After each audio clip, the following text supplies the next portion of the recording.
Dear students, आपको मैं assignment problems पढ़ा रहा हूँ। मैंने मेरे पिछले 2 वीडियो में आपको बैलेंस्ड असाइनमेंट प्रॉब्लम्स के बारे में लेक्चर दिया था। आज का मेरा लेक्चर है वो है अनबैलेंस्ड असाइनमेंट प्रॉब्लम्स, अर्थात असंतुलित अधिनासन समस्या। ये स्थिति तब आती है जब हम किसी प्रकार के कार्य का आवंटन करते हैं और जहाँ पर जॉब्स इक्वल टू मशीन्स नहीं हो, अर्थात जितने जॉब हैं उतनी मशीन नहीं हो, या हम यूँ कहें कि जितने व्यक्ति हैं उतने कार्य नहीं हो, उनमें असमानता हो, तो हम असंतुलित अधिनासन समस्या के नाम से जानते हैं। दूसरे शब्दों में हम इसे अनस्क्वायर्ड असाइनमेंट प्रॉब्लम्स के नाम से भी जानते हैं। तो एक एग्जाम्पल के द्वारा हम इसको समझें कि कैसे इसको हम सॉल्व करें। ए company has 4 machines to do 3 jobs. The cost of each job on each machine is given.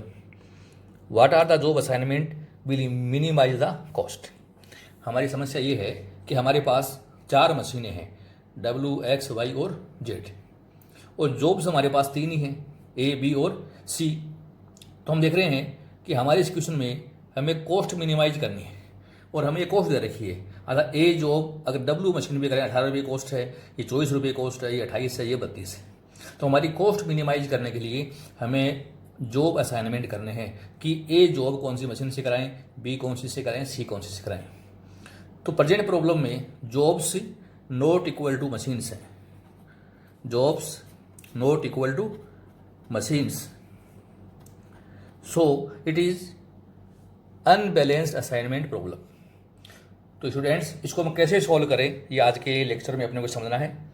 तो हमें हमारा पहला स्टेप होगा कि jobs not equal to machines, so a dummy job D is created and cost of the dummy job is 0। हम एक job डब्बी बनाएंगे क्योंकि हमारे पास 4 मशीनें हैं तो 4 ही जॉब होने चाहिए। तो एक जॉब हम डमी बनाएंगे, जैसा कि मैंने ये तालिका आपको बना के दी है, ए, बी और सी जो क्वेश्चन में दे रखे मैंने वो लिए हैं। एक जॉब हमने बनाया है डमी, जिसका नाम दिया है डी, और जो जॉब डमी बनाएंगे उसकी कॉस्ट सदैव ही अपने को 0 लेकर चलनी है। तो विद्यार्थी, हमने असंतुलित जो बंटन था उसको संतुलित कर लिया। अब हमारे पास 4 ही तो कॉलम है और 4 ही रो हैं, तो ये बैलेंस्ड असाइनमेंट प्रॉब्लम हो गई। तो जब भी आपके सामने कोई समस्या आती है अनबैलेंस असाइनमेंट की, तो सबसे पहले हमें उसको बैलेंस करना है। अब अगर हमारे पास रो कम है तो एक डमी रो बन जाएगी, और मान लीजिए इसका वाइस वर्सा हो सकता है, सपोज कोई कॉलम कम पड़ रहा हो तो हम एक डमी कॉलम बना लेंगे, और उस डमी कॉलम की कॉस्ट भी सदैव ही 0 रखनी है। इस बात का विशेष रूप से ध्यान रखना है। हम टेबल नंबर 2 में स्टेप 2 फॉलो करेंगे, इसका नाम है रो रिडक्शन। अर्थात हमारी जो मेन जो प्रॉब्लम थी उसमें जो रो दे रखी है हमने, इन रो में सबसे छोटा अंक जो है वो हमें अन्य अंकों से घटाना है। जैसे हमारी फर्स्ट रो हम देखा, इसमें सबसे छोटा अंक आप देख रहे हैं कि इसमें 18 सबसे छोटा अंक है, इसमें 18 सबसे छोटा अंक है। आप दूसरी रो देख रहे हैं, इसमें सबसे छोटा अंक है 8 इसमें सबसे छोटा अंक है। इस रो में सबसे छोटा अंक है 10।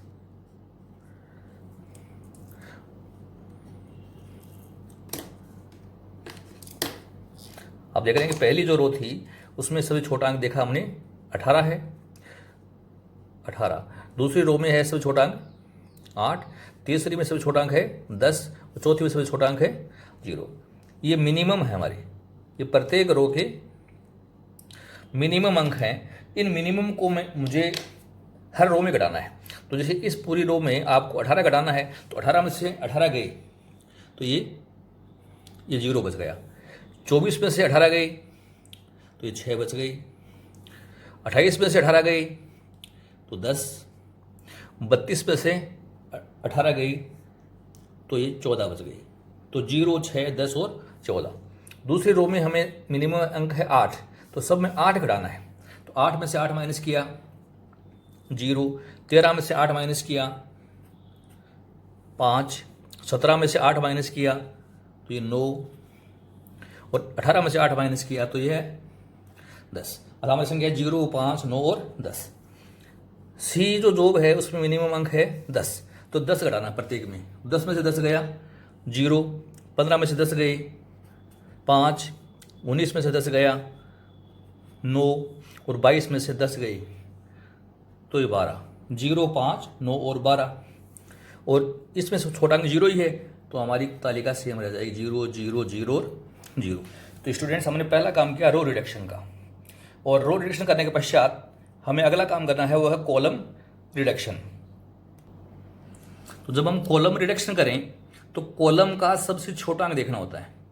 तो हम देख रहे हैं कि प्रत्येक कॉलम का सबसे छोटा अंक हमारे क्वेश्चन में 0 ही आ रहा है। इसका भी छोटा अंक 0 है, इसमें भी 0 है, इसमें भी 0 है, इसमें भी 0 है, मतलब मिनिमम हमें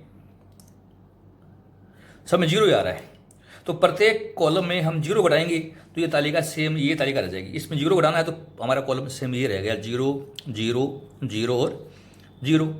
फिर सेकंड भी सेम रह गया 6, 5, 5 और 0, 10, 9, 9 और 0, 14, 10, 12 और 0।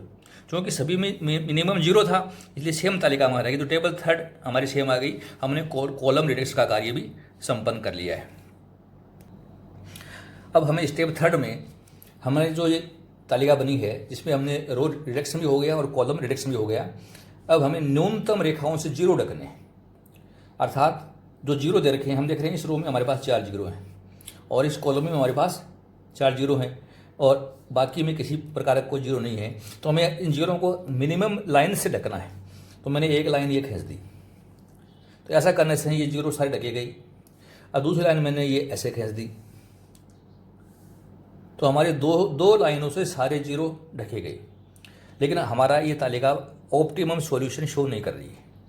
हमारा सॉल्यूशन के लिए हमें चाहिए कि जितने जॉब उतने लाइन होनी चाहिए। तो यहाँ लाइन तो है हमारे पास 2, लाइन इज 2 और जॉब इक्वल टू है 4। तो दीज आर नॉट इक्वल, ये इक्वल नहीं है, तो ये ऑप्टिमम सॉल्यूशन अभी नहीं आया है। तो अब हम क्या काम करें ये अपने को समझना है। हमें स्टेप 4 पे आना है। हमारी इस तालिका में जो अनकवर्ड अंक हैं उनमें सबसे छोटा अंक चुनना है। तो सबसे छोटा अंक हम देख रहे हैं कि 5 है, ठीक है ना। तो इस 5 को हमें अनकवर्ड अंकों में से घटाना है और जहाँ 2 रेखाएं आ गई वहाँ पर अपने को जोड़ना है, अन्य अंकों में कोई परिवर्तन नहीं करना है। तो हमारा स्टेप 4 है subtract the least value that is 5, इन सब में छोटा है 5 फ्रॉम अनकवर्ड सेल्स। ये सब हमारी अनकवर्ड हैं जिनको हमने नहीं काटा है। And added 5 way double cross, जहाँ डबल क्रॉस है वहाँ पर आपने को 5 जोड़ना है। तो एक नई तालिका में बना रहा हूँ टेबल नंबर 4, उसमें ये काम करना है। तो प्रत्येक अनकवर्ड अंक से 5 घटाना है। तो यहाँ 6 में से गए 5 तो ये 1 बच गया, 10 में से गए 5, 14 में से गए 5 तो 9 बच गया। फिर यहाँ आ रहा हूँ 5 में से 5 गए 0, 9 में से 5 गया 4, 10 में से 5 गए 5, 5 में से 5 गया 0, 9 में से 5 गए 4, 12 में से 5 गया 7। इसमें कोई चेंज नहीं है, इसमें कोई चेंज नहीं है, इसमें चेंज नहीं है। यहाँ डबल लाइन है तो यहाँ 5 आ जाएगा, बाकी में कोई चेंज नहीं है। तो मैंने स्टेप 4 में अनकवर्ड अंकों में से 5 घटा दिया और जहाँ डबल लाइन थी वहाँ पर 5 जोड़ दिया, अन्य में मैंने कोई परिवर्तन नहीं किया है। तो आप देख रहे हैं कि ये हमारी टेबल 4 बन गई 0, 1, 5, 9, 0, 0, 4, 5, 0, 0, 4, 7 और 5, 0, 0। इस प्रकार से हमारी ये थर्ड टेबल नंबर 4 बन गई। अब वही काम हमें इस टेबल में करना है, अर्थात हमें फिर लाइन इनको 0 को ढकना है। मिनिमम लाइन से हमें 0 ढकने हैं। स्टूडेंट्स, आप देख रहे हैं हमारे पहले कॉलम में 3 0 हैं, दूसरे कॉलम में भी 3 0 हैं और इस रो में भी 3 0 हैं। अर्थात हमें ये काम इन 0 को ढकने का काम करना है। तो जो अधिकतम 3 0 हमें वो काट रहा हूँ। जैसे मैंने सबसे पहले ये लाइन काट दी, इसमें 3 0 हैं तो ये मैंने काट दिया। अब 3 इसमें भी हैं तो इसको मैंने ऐसे काट दिया। और अब इस लाइन में आप देख रहे हैं कि 2 0 हैं तो मैंने ये लाइन ऐसे काट दी। तो अभी 3 लाइन हमारे पास आई हैं। सॉल्यूशन अभी भी नहीं आया है, अर्थात line equal to 3 and jobs equal to 4। तो वही समस्या यहाँ पर है, लाइन्स 3 और जॉब्स हैं 4, दीज आर नॉट इक्वल, तो यहाँ भी ऑप्टिमम सॉल्यूशन अपने को नहीं मिला है। तो यहाँ पुनः है अपने को इस तालिका में स्टेप 4 को फिर रिपीट करना है, अर्थात हमारी इस तालिका में जो अनकवर्ड अंक हैं उनमें सबसे छोटा अंक घटाना है। तो सबसे छोटा अंक है 4, ठीक है ना। तो इस तालिका में सबसे छोटा अंक 4 है, तो प्रत्येक अनकवर्ड में 4 घटाना है, और जहाँ 2 लाइनें आ गई वहाँ पर अपने को 4 जोड़ना है, अन्य अंकों में कोई परिवर्तन नहीं करना है। तो ये काम अपने को इस तालिका में करके दिखाना है।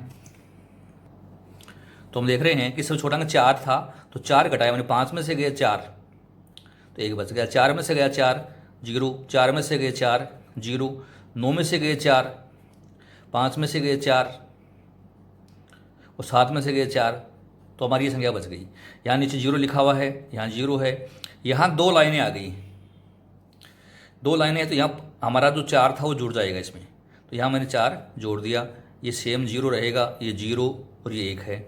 यहाँ पर ये हमारा 0 है, ये 0 है, ये 0 है, और यहाँ 4 क्योंकि डबल लाइन है तो यहाँ पर 4 जुड़ जाएगा, तो ये 9 हो गया। तो हमारी कॉलम वाइज संख्या बनेगी 0 0 0 और 9, 1 0 0 और 4, 1 0 0 और 0, 5 1 3 और 0। तो ये हमारी संख्याएं बन गई। अब हमें पुनः है इनको काटना है, मिनिमम लाइन से ढकना है। तो देखिए मैं इनको काट के बता रहा हूँ मिनिमम लाइनों से। इस लाइन में हमारे पास 3 जीरो नज़र आ रहे हैं, तो मैंने ये लाइन सबसे पहले काट दी।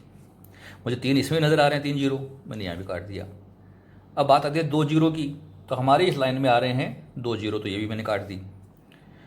अब 1 जीरो बच गया, हम इसको ऐसे भी काट सकते हैं और चाहे तो ऐसे भी काट सकते हैं, कोई फर्क नहीं पड़ेगा, जैसे भी काट लो, जैसे मैंने इसको ऐसे काट दिया। तो अब हमारे इस टेबल नंबर 5 में हम देख रहे हैं कि 4 लाइनें आ गई। तो ये टेबल जो है ये ऑप्टिमम सॉल्यूशन शो कर रही है। टेबल नंबर 4 जो है ये ऑप्टिमम सॉल्यूशन दे रही है, अर्थात लाइंस इक्वल टू जॉब्स। तो ये ऑप्टिमम सॉल्यूशन हमें प्रकट कर रही है, अर्थात इस तालिका में हमारा आंसर छिपा हुआ है। अब हम आंसर कैसे निकालें ये अपने को समझना है। हमें असाइन करना है 0, तो पहले हम रो वाइज चलते हैं। जिस रो में 1 जीरो है उसको असाइन कर लेना है। जैसे इस रो में आपने देखा इसमें 1 ही जीरो है, तो मैंने इसको असाइन कर दिया। इसमें 3 है, इसमें 3 है, इसमें 2 है, छोड़ दिया। अब हमें कॉलम वाइज असाइनमेंट करना है, तो ये तो हो गया असाइनमेंट। इसमें भी 2 जीरो हैं, इसमें 3 जीरो हैं, इसमें 1 ही जीरो है, तो ये मैंने असाइन कर दिया।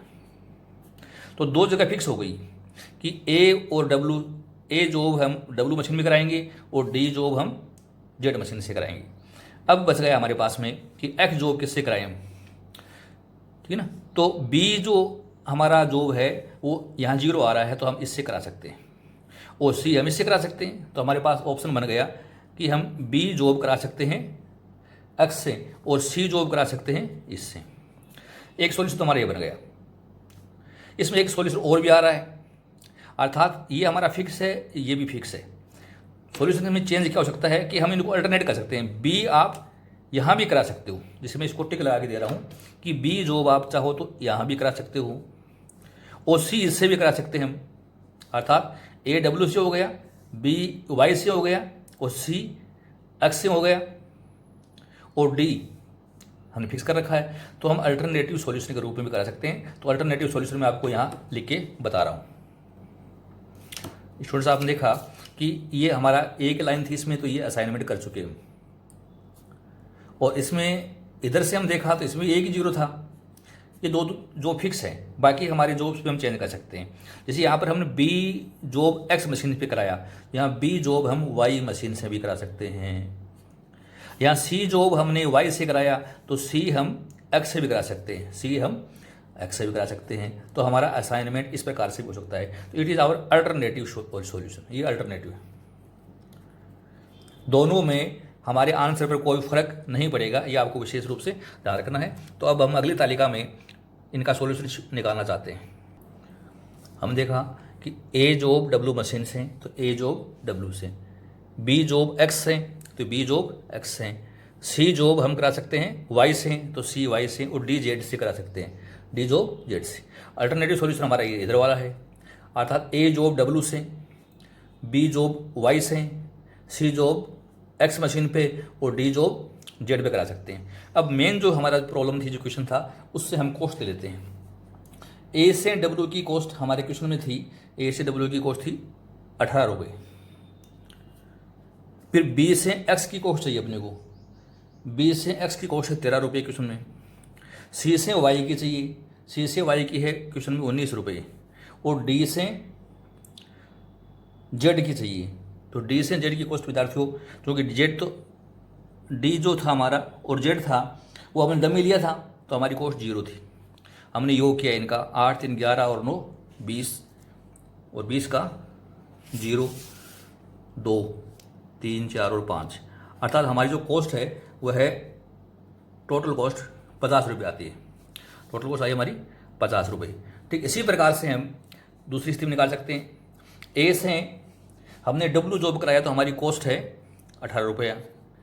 बी से वाई जॉब की कॉस्ट है 17 रुपया। सी से एक्स की कॉस्ट है मेन तालिका में 15 रुपया। और डी से जेड की कॉस्ट है 0 रुपया।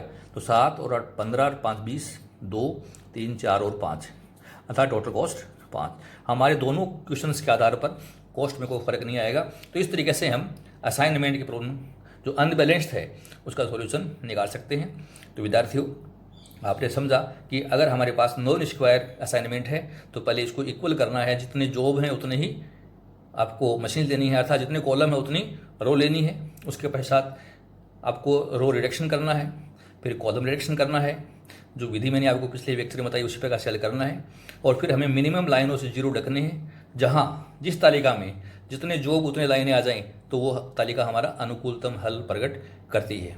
तो ये था हमारा आज की अनबैलेंस प्रॉब्लम। आपको समझ में आया तो इसको आप लाइक और शेयर अवश्य कीजिए। आपने वीडियो ध्यान से सुना उसके लिए बहुत बहुत धन्यवाद। Thank you so much.